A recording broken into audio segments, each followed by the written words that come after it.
Have you noticed your child has started lying to you? Or maybe they're not lying outright, but something feels off, like they're telling you less, like there are gaps. This video is for you. It usually starts small. You hear a crash from the living room. You drop everything, walk in, and your child looks at your face for exactly 1 second. The cat knocked it over, they say. You almost believe them. That night you check the camera. There's your kid running full speed, hitting the shelf and walking away. Or your kid got into a fight at school. Before you can even react, they look up and say, "The other kid started it." What actually happened? Your kid stuck a sticky note on someone's back. So why? Why can't they just tell you the truth? Today we're talking about the real reason kids lie and what we can actually do to make them feel safe enough to stop. Part 1.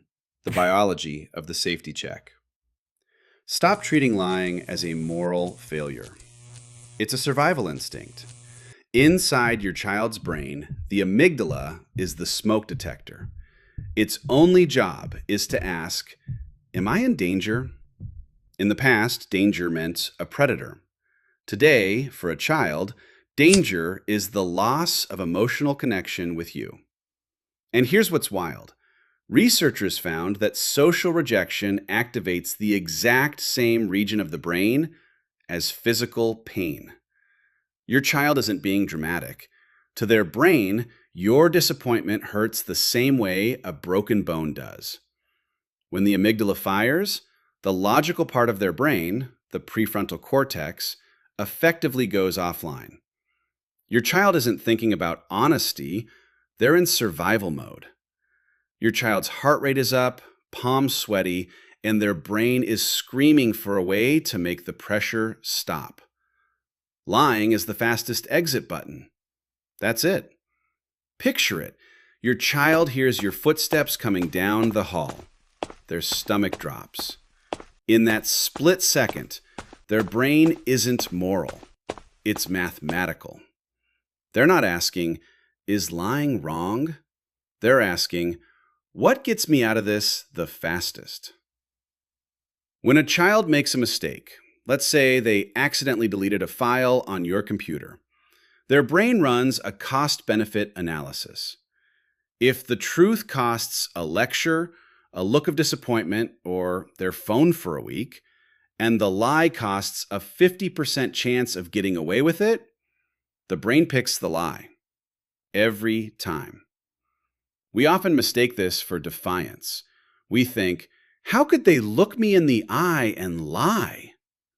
But they aren't looking at you. They're looking at the threat of your reaction. They're being defensive. A lie is not a character flaw. It's a shield. When was the last time your child told you something they did wrong voluntarily? If you can't remember, the cost of truth in your house might be too high. Part 2. How we reward the lie. If the answer makes you uncomfortable, here's why. Most parents accidentally train their kids to lie. There are two ways we do it. The first, the explosion. Your child breaks something. They tell you the truth. And what happens? 2 hours of lecture, a week without their phone, the look on your face that makes them feel like the worst person alive. Your kid told the truth, and it cost them everything. So next time, your kid does the math again. The truth cost 2 hours last time. The lie might cost nothing. The brain picks the cheaper option every time. Every time the truth leads to an explosion, you are paying them to lie to you. Think about the last time your child came to you with a mistake voluntarily. How did you react? Was the truth rewarded or punished? The second, the trap. You walk into the kitchen, chocolate on the wall. You saw your son do it. But instead of saying, "Let's clean this up," you ask, "Did you put chocolate on the wall?" That question has no safe answer. If they admit it, the interrogation starts. "Why would you do that? What were you thinking?" If they deny it, they get a temporary reprieve. You've turned a conversation into a trial. And in a trial, the defendant's job isn't to be honest, it's to not get convicted. Watch what happens to their body.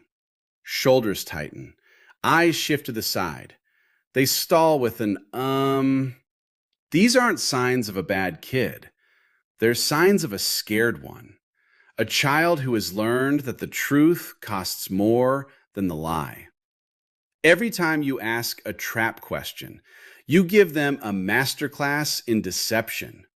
They learn to control their expression, steady their voice, and tell you exactly what you want to hear.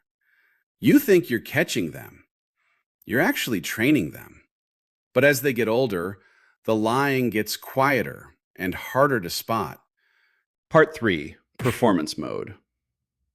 As children enter their teen years, the lying changes. It's no longer about broken vases. It's about their internal world.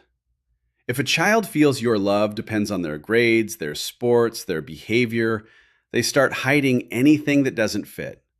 They give you the authorized biography of their life. It starts small.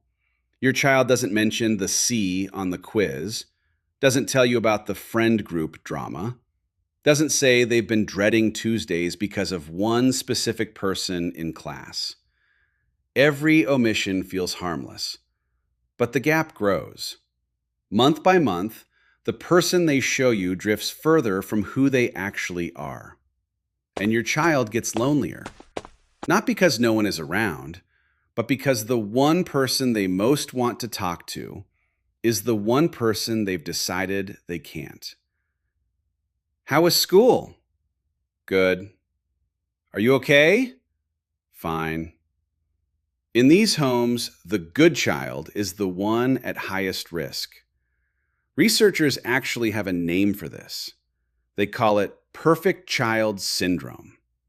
The straight-A student, the one who never causes trouble, the one everyone holds up as an example. That child is often the most alone in the room. The kids who perform the best are often hiding the most. They have the most to lose, so they become the best at hiding. You think you have a perfect relationship because there is no conflict. But there is no conflict because there is no honesty. Silence is a louder warning sign than a lie. A child who lies is still negotiating with you. A child who is silent has given up. But it's not too late. Here's how you change it. Part 4. The road to radical honesty. How do we fix this? 3 steps. The order matters. Step 1. Eliminate the trap.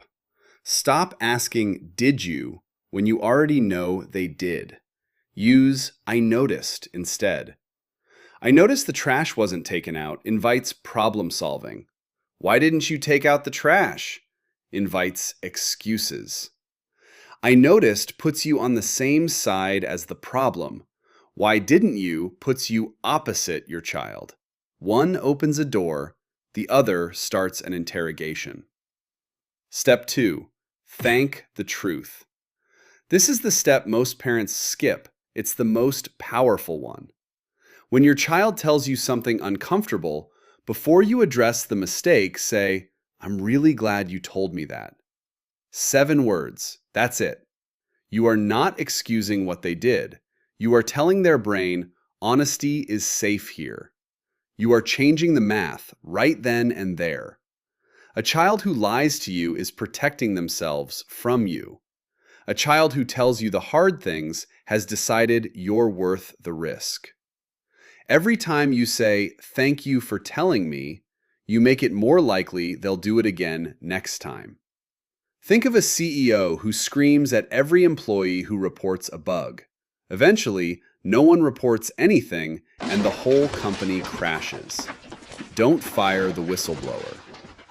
Step 3. Solve it together. Stop standing opposite your child. Stand beside them.